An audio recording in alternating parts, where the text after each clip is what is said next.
македонска јавност.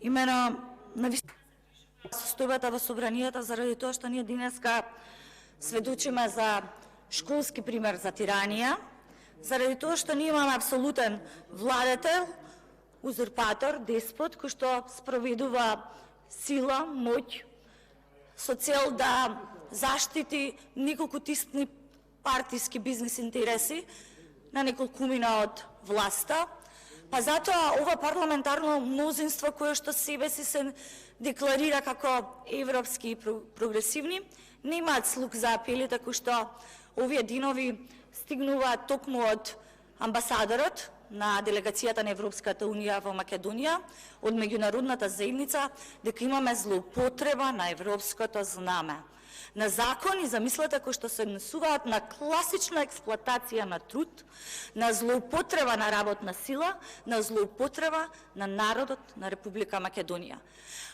Ова прогресивно мнозинство не само што го злоупотребува законот, туку до толку повеќе ја храни и ја штити корупцијата во Македонија.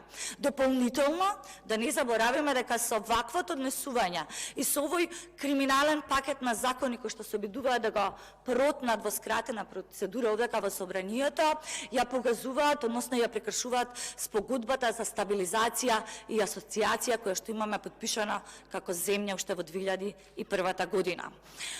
Дека сето ова навистина се случува во ова собрание и потврдува денешниот предлог дневен ред.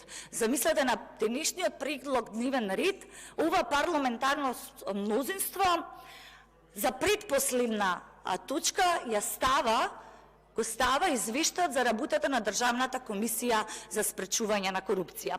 Толку од прогресивните, од големите шарени борци и така натака, како што често пати споменувам, останаа само платени борци. Од тука предлагам годишниот извештај за работа на Државната комисија за спречување на корупција, согласно член 77, да се стави како прва точка на дневниот ред. И за крај подсетувам, колеги, имате директна одговорност како пратеници, заради тоа што со овие чекори денес, како што ги направивте во собранието, не приближувате, вие не оддалечивте од Европската унија. Ви благодарам.